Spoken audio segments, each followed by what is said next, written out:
ഒരിക്കലും ഒരു കുടുംബത്തിനും വരാൻ പാടില്ലാത്ത സംഭവങ്ങളാണ് തങ്കമണിയിൽ 1986 അരങ്ങേറിയത്.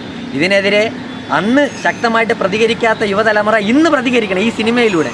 ഈ ഡയറക്ടർ ഈ സിനിമ കൊണ്ട് ഉദ്ദേശിക്കുന്നത് അത് തന്നെ ആയിരിക്കണം. കാരണം ഇനി കാക്കിയിട്ടവൻ്റെ ഒരുത്തനും മലയാളികളുടെ പാവപ്പെട്ടവരുടെ വെക്കിട്ട് കയറാൻ വരരുത്. ഇനി തങ്കമണി പോലൊരു സംഭവം ഒരിക്കലും കേരളത്തിൽ ഉണ്ടാവില്ല. അതിനി ഇപ്പോൾ ഇരിക്കണ രാജാവായാലും ശരി, അപ്പം ഇരുന്ന നേതാവായാലും ശരി, ഒരിക്കലും അനുവദനീയമല്ല.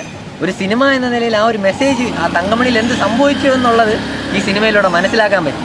വേറെ ഈ സിനിമയിൽ ഞാൻ ഒന്നും പറയുന്നില്ല, കണ്ടൻറ്റോ മേക്കിങ്ങോ ഞാൻ ഒന്നും പറയുന്നില്ല. ആ തങ്കമണി അന്ന് രാത്രി അവിടെ എന്ത് നടന്നു എന്നുള്ളത് ഈ സിനിമ കണ്ട് മനസ്സിലാക്കാൻ പറ്റി. ഇതൊരാൾ പറഞ്ഞു തന്നാൽ എനിക്ക് മനസ്സിലാക്കാൻ പറ്റിയെന്നില്ല, സിനിമ കണ്ട് ഞാൻ മനസ്സിലാക്കി. അല്ലാതെ ഇത് കൂടുതൽ ഞാൻ സിനിമയെ വ്യാഖ്യാനിച്ചൊന്നും പറയുന്നില്ല. ഇതൊരു റിയൽ ലൈഫ് സംഭവമായതുകൊണ്ട് എനിക്ക് ആ സംഭവം മനസ്സിലാക്കാൻ പറ്റി.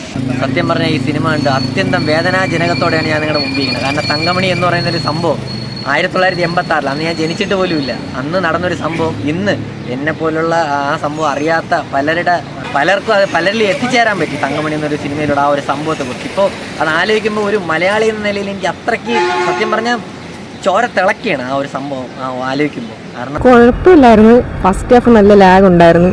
സെക്കൻഡ് ഹാഫാണ് ഇത്തിരി പിന്നെയും കൊള്ളായിരുന്നത്. പിന്നെ സെക്കൻഡ് ഹാഫിൽ കുറച്ച് ഇമോഷൻ സീനൊക്കെ ഉണ്ടായിരുന്നു. പിന്നെ കുറച്ച് ചെറുതായിട്ട് വയലൻസ് കാര്യങ്ങളൊക്കെ ഉണ്ടായിരുന്നു.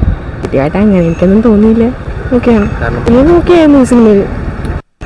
അത്ര ഞെട്ടിക്കാൻ വേണ്ടിയിട്ട് ലാഗ് ഉണ്ടായിരുന്നു ഫസ്റ്റ് ഹാഫ്.